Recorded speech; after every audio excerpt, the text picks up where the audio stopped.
Olá, alunos do segundo ano, tudo bem com vocês? Espero que sim. Vamos iniciar a semana 1 do PET volume 5 de língua portuguesa. Então, o eixo temático é literatura brasileira e outras manifestações culturais. O tópico é literatura brasileira, habilidades.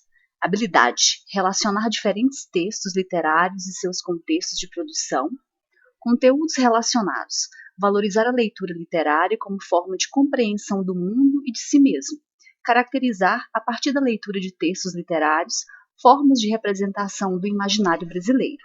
Interdisciplinaridade, linguagens e suas tecnologias e ciências humanas e sociais. Então vamos às atividades. Olá, galera!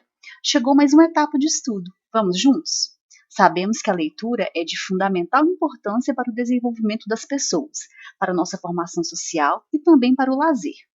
Nesse pacote, os mais variados aspectos que vão desde a linguagem, passando pela sensibilidade, pela emoção, até a criticidade e o exercício da reflexão, que são fundamentais para as diferentes aprendizagens.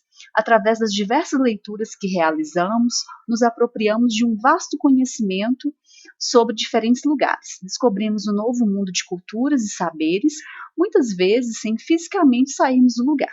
Veja esta frase do J. Edson. A leitura é para o intelecto o que o exercício é para o corpo. Então, a gente analisando aí, né, as pessoas estão subindo em livros. E então é como se a gente subisse degraus, né, a partir do momento que a gente se apropria da leitura. E realmente a gente pode até conhecer alguns lugares através dos livros. A gente lê e vai imaginando, a gente se imagina naquele local que está sendo descrito no livro. Então, ler é muito bom, né? Ler, a leitura nos faz viajar sem ao menos sair do lugar. Importante salientar que ler deve ser um processo contínuo, pois envolve uma compreensão que não se extingue na decodificação da palavra escrita, mas que se antecipa e se alonga na inteligência do mundo. Para Orlandi, a produção do sentido está no modo como a leitura se relaciona entre o dito e o compreendido. O ato de ler implica, segundo Freire, na percepção crítica, na interpretação, na reescrita e na reelaboração do que lemos. Gente, para que vocês consigam produzir uma redação nota 1000, um dos pontos primordiais é leitura. Vocês têm que estar sempre lendo, sempre se inteirando de algum assunto, ou lendo a própria literatura, né, livros literários, romances, para vocês conseguirem escrever bem. Né? Para escrever bem, a gente tem que ler muito. Então, atividade 1. Leia esta frase de Cora Coralina e reflita sobre ela.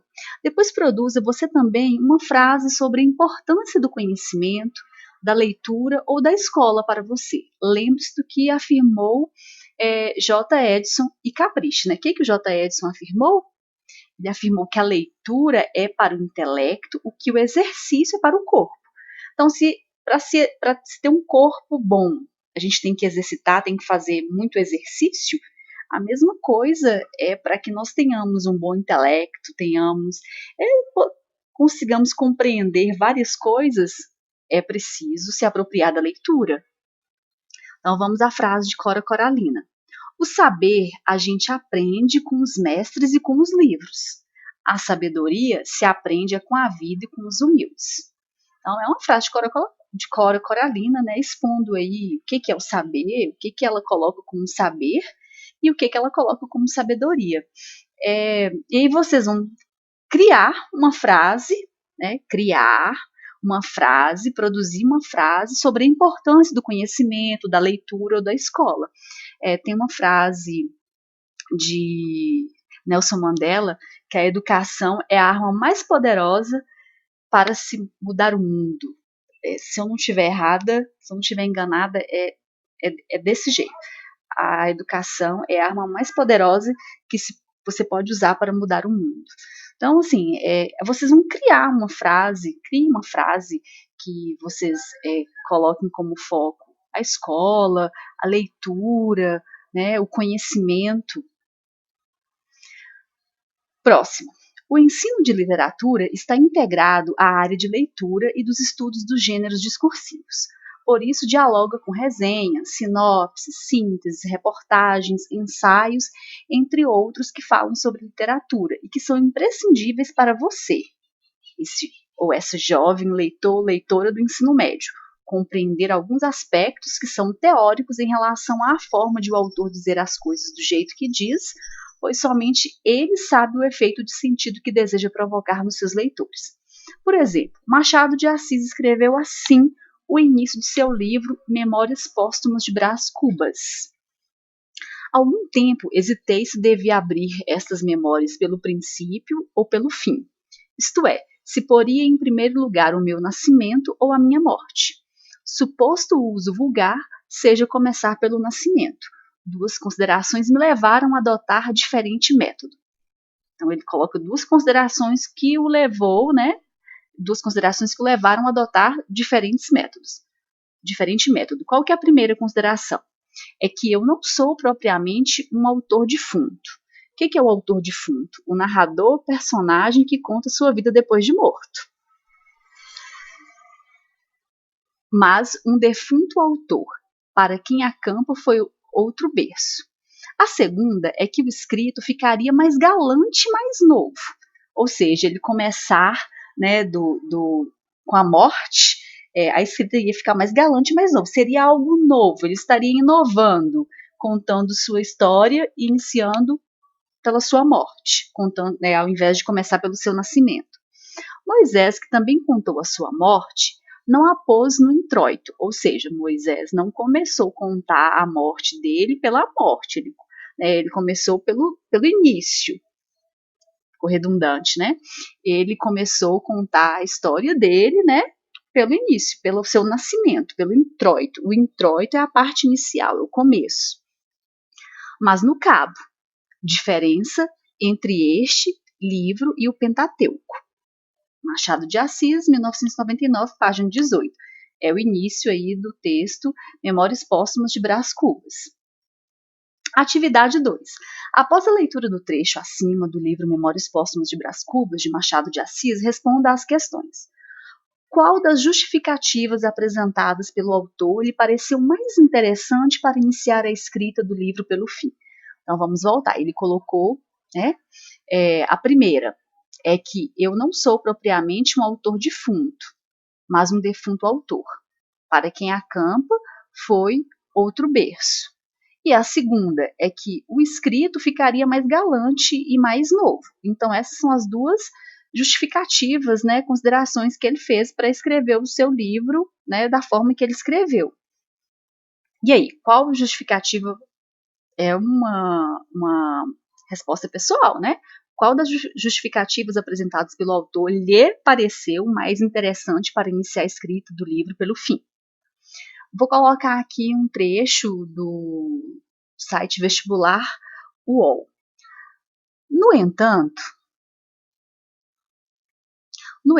se observarmos com cuidado, a obra só poderá ser entendida se começarmos por analisar o que o personagem conta, procurando perceber certos sinais que indicam que ele mente, exagera e chega inclusive a ser incongruente. Brás Cubas manipula a história, mostrando-se sempre superior com mania de grandeza, desde o início de seu relato. Chega a comparar seu relato ao Pentateuco. O que é o Pentateuco? É um livro sagrado, histórico, fundador de uma tradição religiosa atribuído a Moisés, um profeta universalmente importante, insinuando que a diferença radical entre este relato e o seu seria apenas o fato de Brás narrar sua história, sua existência, partindo da morte, e Moisés seguindo a cronologia normal, tomando o nascimento como início. Logicamente, apenas um grande presunçoso não perceberia a diferença entre as duas narrativas, o grau de importância de cada uma, o que nos revela o grande presunçoso que ainda vive no defunto autor, Brás Cubas. Então, voltando ao material, qual o motivo de Moisés fazer parte desse início da escrita do livro Memórias Póstumas de Brás Cubas, de Machado de Assis?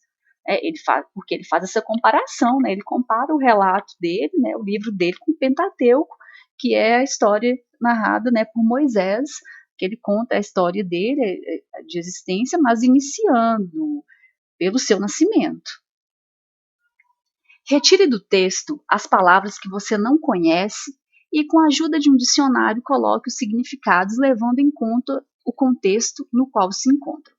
Umas 2 ou 3, acredito eu, que eu já tenha dado significado para vocês, né? Mas vocês voltem ao texto, né? E tentem ver quais palavras aqui vocês ainda não conhecem, né?